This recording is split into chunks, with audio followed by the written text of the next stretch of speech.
तीसरा पग कहाँ रखूं? तो राजा बलि कहने लगे प्रभु एक ना बताइए। बोले क्या? बोले धन बड़ा होता है कि धनी बड़ा होता है? राजा बलि कहने लगे भगवान इतना बता दीजिए कि राजा धन बड़ा होता है कि धनी बड़ा होता है? तो भगवान कहने लगे ये पूछने की बात है। बोले धनी बड़ा होता है। तो प्रभु अभी आपने मेरे धन को नापा है, अब धनी को नाप लीजिए। जय हो। क्या करो? अब धनी को नाप लीजिए। तो भगवान ने क्या किया?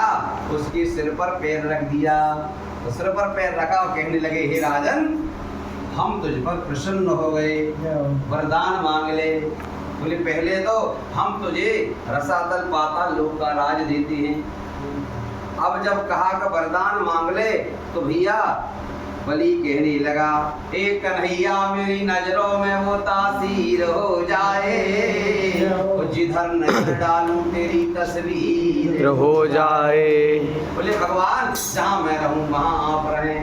तो भगवान कहने लगे तू चिंता मत करे, जो भगवान ने जो महल दिया था रसातल में, जो राजा बलि का महल था, भगवान ने हर द्वारे पे चौकीदार बने खड़े। जय हो। तुम कुछ देखे तो देखो भगवान तुम्हारे हो जाते है ना। क्या हुआ? तो भगवान 52 दरवाजे थे, उस पे 52 दरवाजे थे, 52 दरवाजे पे भगवान खड़े। और हाँ राजा बलि जिस दरवाजे पे जाते हैं भगवान के दर्शन होते हैं, उनके देव सो गए, जी राजा बलि के यहाँ चले जाते हैं भगवान।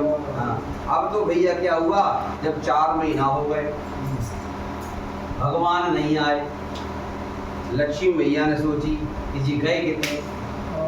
अब भैया उनके उस टाइम पे मोबाइल कौन है? नारद जी महाराज। बोले मुनि महाराज हमारे प्रभु नहीं आए मतलब दिनों से। बोले मैया तुम्हारे प्रभु चौकीदार बने राजा बलि के। अब भैया वो श्रावण का महीना था, पूनों का दिन था। बोले मैया राजा बलि के यहाँ बहन नहीं है, तुम एक काम करो भाई भैया बना लो, रक्षाबंधन में भगवान ने मांग लो जी।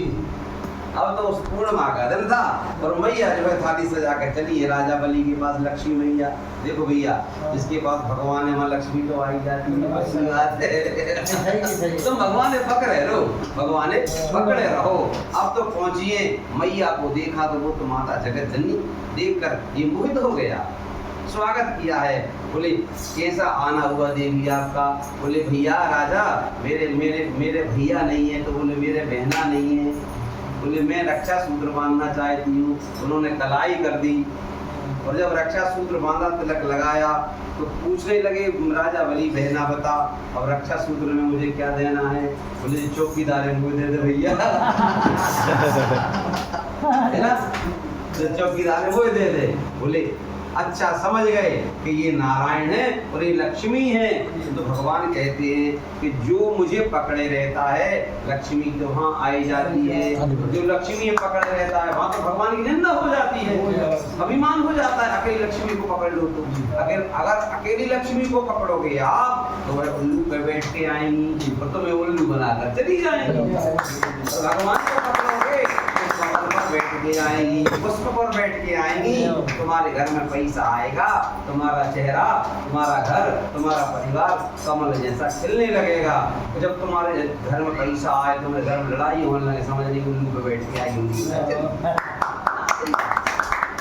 इस प्रकार से सुखदेव जी महाराज राजा परीक्षित को नाना प्रकार के भगवान के चरित्रों को श्रवण करा रहे हैं। जो इन चरित्रों को सुनता है भगवान इनके सुनने से उसके जीवन के सारे कष्ट नष्ट हो जाते हैं। भैया उसकी बुद्धि सुंदर हो जाती है और उसका जीवन भी सुंदर हो जाता है और भगवान उसके जीवन पर विशेष कृपा करते हैं। नारायण।